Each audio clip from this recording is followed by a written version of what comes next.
እውነት ለመናገር ንጉሥ ሆኖ መኖር እና ደግሞ በጣም አስቸጋሪ የሆነ መንፈሳዊ ተጋድሎ ሕይወት መምራት፣ እነዚህ ሁለቱ እንዴት አብረው ሊሄዱ ይችላሉ?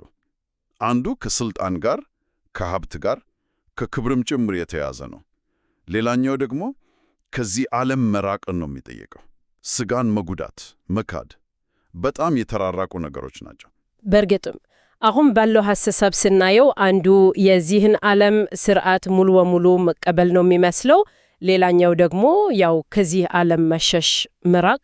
ሁለቱን በአንድ ሰው ሕይወት ውስጥ ማግኘት በጣም ከባድ ነው። በዛሬው ዝርዝር ውይይታችን እንግዲህ እነዚህን ሁለት የሚቃረኑ የሚመስሉ መንገዶችን በአንድ አስደናቂ ኢትዮጵያዊ ንጉሥ ሕይወት ውስጥ እንዴት እንደተዋሃዱ እንመለከታለን። ትኩረታችን ቅዱስ ናኩቶ ለአብ ላይ ነው። የዛጉዌ ንጉሥ ነበር። ያው በ12ኛውና 13ኛው መቶ ክፍለ ዘመን መጀመሪያ አካባቢ እና ምንጮች ነው የሚሉት ንጉሥ ሆኖ ሳለ አስደናቂ የሆነ የመንፈሳዊ ተጋድሎ ሕይወት ይመራ ነበር። አዎ፣ ለዚህ ውይይት ዋና መረጃ የምናደርገው ደግሞ ታሪኩ ከተጻፈላቸው ምንጮች ነው። በተለይም የኢትዮጵያ ኦርቶዶክስ ተዋሕዶ ቤተ ክርስቲያን ስንክሳር፣ ያው በየዓመቱ ህዳር 1 ቀን የሚነበበው ክፍል። ስንክሳር እንግዲህ የቅዱሳንን ታሪክና የቤተ ክርስቲያን በዓላትን በየዕለቱ የሚዘክር መጽሐፍ ነው አይደል? ልክ ነው። እንግዲህ የዚህ ውይይት ዓላማችን ይህ ንጉሥ እንዴት ነው የንጉሥነት ዙፋኑን እና የግል አስኬቲክ ተጋድሎውን ያጣመረው? በሕይወቱ ውስጥ የነበሩ አስገራሚ ክስተቶች ምንድናቸው? እና ደግሞ ከምንጩ ምን አይነት ቁልፍ ግንዛቤዎችን እናገኛለን? ይህንን መመርመር ነው። እስኪ እንጀምር። ለመጀመሪያ ያህል ምንጩ ቅዱስ ናኩቶ ለአብን እንዴት ነው የሚገልጸው? ምን አይነት ሰው ነበር ይለናል? እሺ፣ ምንጩ ቅዱስ ናኩቶ ለአብን ሲገልጸው በጣም በሚገርም ማገላለጽ ነው። በቤተ መንግሥት ውስጥ ሆኖ የገዳማዊ ሕይወትን የኖረ ነው የሚለው። ያ ማለት ንጉሥ ሆኖ ሳለ ንጹሕ ድንግል እንደነበር ይናገራል። የጦር መሪም ነው ንጉሥ ስለሆነ። ነገር ግን በእጁ ደም አላፈሰስም ይላል። ያው ለግዛት ማስፋፊያም ሆነ ለሌላ ጦርነት አልገባም። ዋናው ትኩረቱና ፈክሩ ለክርስቶስ ነበር። ምንጩ ይሄን ያጎላል። ይሄ በጣም የሚገርም ነው።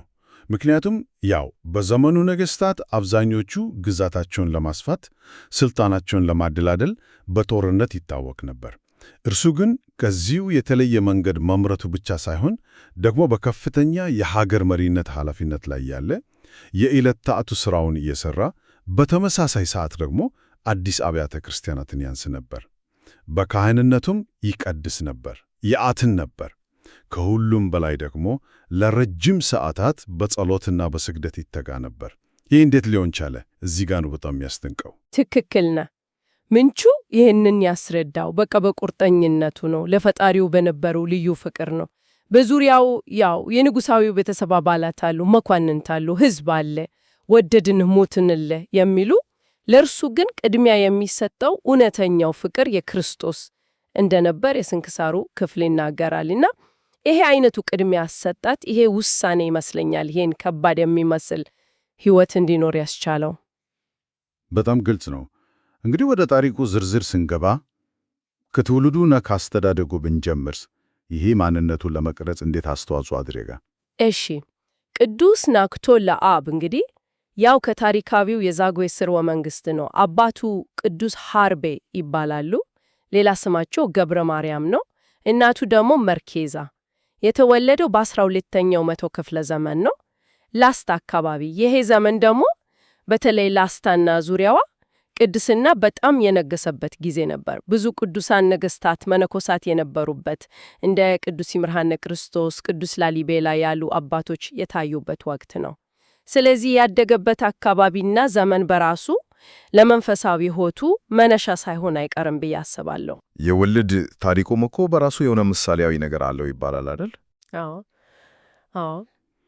ምንቹ እንደሚለው እናቱ መርኬዛ በምጥ ላይ እያለች ያው ቤተ ክርስቲያን ውስጥ ቅዳሴ የተካሄደ ነበረ እና ቅዳሴው ሊያልቅ ሲል ዲያቆኑ ናኩቶ እና መስገን እያለ ቅዱስ ቁርባኑን ሲያዞር እርሷ ልጇን ተገላገለች። በዚህ ጊዜ ነው ወዲያው ሕፃኑን ስታቅፈ ናኩቶ ለአብ ብላ ስም ያወጣችለት። ስለዚህ ስሙ ራሱ ከመንፈሳዊ ክስተት ጋር የተያዘ ነው። ስያሜው ራሱ ወደፊት የሚሆነውን የሚያመለክት ነገር አለው ማለት ነው። ከዚያስ አስተዳደጉ እንዴት ነበር? አባቱ ቅዱስ ሀርቤ ንግሥናውን እንደለቀቁ እናውቃለን። ልክ ነህ። አባቱ ቅዱስ ሀርቤ ያው መንግስቱን በፈቃዱ ነው ለወንድሙ ለቅዱስ ላሊበላ ያስረክበው። ከዚያ በኋላ ወደ ገዳም ገባ፣ ወደ ምናኔ። እናም ሕፃኑ ናኩቶ ለአብ ያደገው በአጎቱ ቤት ነው፣ በቅዱስ ላሊበላ እና በሚስቱ በቅድስት መስቀል ክብራ ቤት።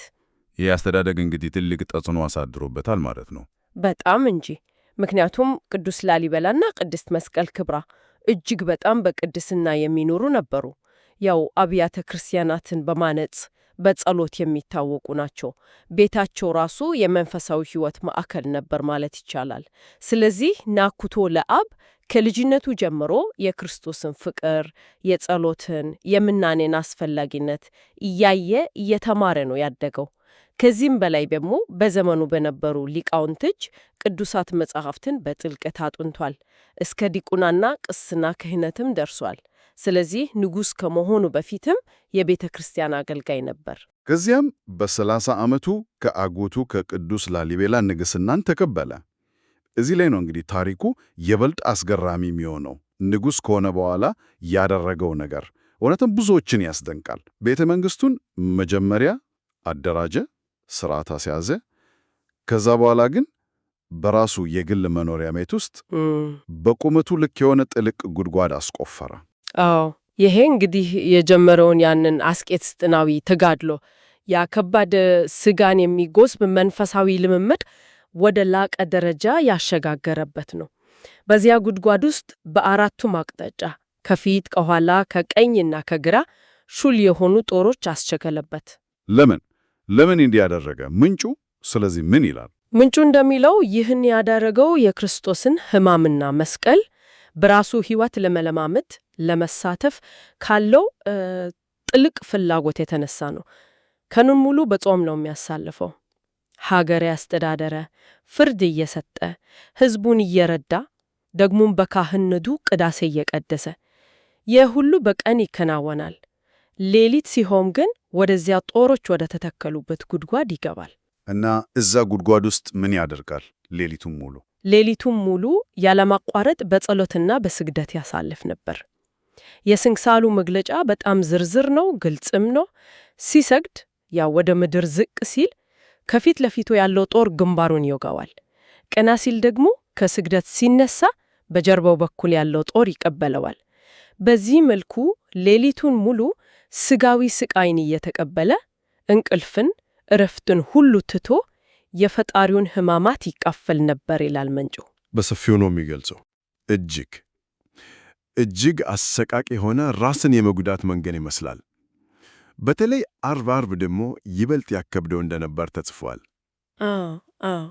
ምንጩ በተለይ አርብ ቀን የጌታ ስቅለት መታሰቢያ ቀን ስለሆነ በስቃዩ ብዛት እና በተጋድለው ጫና ደሙ እንባውና ላቡ ተቀላቅሎ እንደ ውሃ ከሰውነቱ ይፈስ ነበር ይላል። ይህም ያሳየው እንግዲህ ራሱን ምን ያህል መንፈሳዊ ዓላማ አሳልፎ እንደሰጠ ነው። ያው የክርስቶስን ቃል መስቀሉን ተሸክሞ ሊከተለኝ ያልወደደ ለእኔ ሊሆን አይገባውም የሚለውን በራሱ ሕይወት ለመተርጎም የመረጠበት መንገድ ነው። እውነት ለመናገር ይሄ አይነቱ አስቄጥስናዊነት በምስራቅ ክርስትና ታሪክ ውስጥ በተለያየ መልክ ይታያል። ግን በንጉሥ ማዕረግ ላይ ያለ ሰው እንዲህ ባለ ደረጃ ማድረጉ እጅግ በጣም ልዩ ያደርገዋል። እጅግ በጣም ከባድ ተጋድሎ ነው። ይህን ሁሉ እያደረገ ግን አሁንም ያው የአገር መሪህነቱንና ሌሎቹም መንፈሳዊ ተግባራት አላቋረጠ። ይህ በራሱ ሌላ አስገራሚ ነገር ነው። ከተጋድሎው ጎን ለጎን አብያተ ክርስቲያናትንም ያንጽ ነበር። በተለይ ስለ አሸተን ማርያም የሚነገረው ታሪክ ልዩ ትኩረት ይስባል። ልክ ነህ። የንጉሡ ሕይወት በአንድ በኩል ይህን ከባድ የግል ተጋድሎ ያሳያል፣ በሌላ በኩል ደግሞ ለሕዝብ የሚጠቅሙ መንፈሳዊ ስራዎችንም ይሰራ ነበር።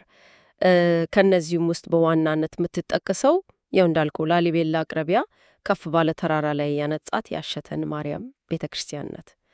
የታነጸችው በ1211 ዓመት አካባቢ ይመስለኛል። ምንጩ ስለዚህ ቤተ ክርስቲያንና ስለ ንጉሡ ግንኙነት አስደናቂ ታሪክ ይነግረናል። እስኪ ያንን ታሪክ ትንሽ እናውራ። እሺ፣ ምንጩ እንደሚለው ቅዱስ ናኩቶ ለአብ ቤተ ክርስቲያኗን ካነጸ በኋላ ከቤተ መንግስቱ በደመና ሰረገላ እየተጫነ እየበረረ ወደዚያች ተራራማ ቦታ እየሄደ በየጊዜው ያጥናት ነበር፣ ይቀድስባትም ነበር። አንድ ቀን እንደ ልማዶ ቤተክርስቲያኗ ላጥኖ ቂዳሴ ቀድሶ ከቤተ መቅደሱ ሲወጣ በጣም ብዙ ስውራን ቅዱሳን መቅደሱን ከበውት አገኛቸው። ስውራን ቅዱሳን ስንል ምን ማለታችን ነው? ለሚያዳምጡን ግልጽ ለማድረግ ያህል ስውራን ቅዱሳን ማለት በምድር ላይ በሕይወተ ሥጋ ያሉ ነገር ግን በልዩ ጸጋ ከሰው ዓይን የተሰወሩ ናቸው። ወይም ደግሞ በብሔረ ሕያዋን የሚኖሩ ያው ሄኖክ እና ኤልያስ ሞትን ሳያዩ የገቡበት ቦታ ተብሎ የሚታመንበት ስፍራ ወይም በልዩ ሁኔታ የሚገለጡ ቅዱሳን መላእክት ወይም ሰዎች ማለት ሊሆን ይችላል። ምንጩ እንደሚለው ንጉሡ እነዚህን ቅዱሳን ሲያያቸው በጣም ተደንቆ ወገኖቼ ሆይ ከወዴት መጣችሁ ብሎ ጠየቃቸው። እና እነርሱ ምን አሉ? እነርሱም የሚታጥነውን የዕጣን መያዣ አሽተን የመጣነው ብሎ መለሱለት ይላል ምንጩ። ንጉሡ ያንን ሲሰማ በደስታ እግዚአብሔርን አመሰገነ።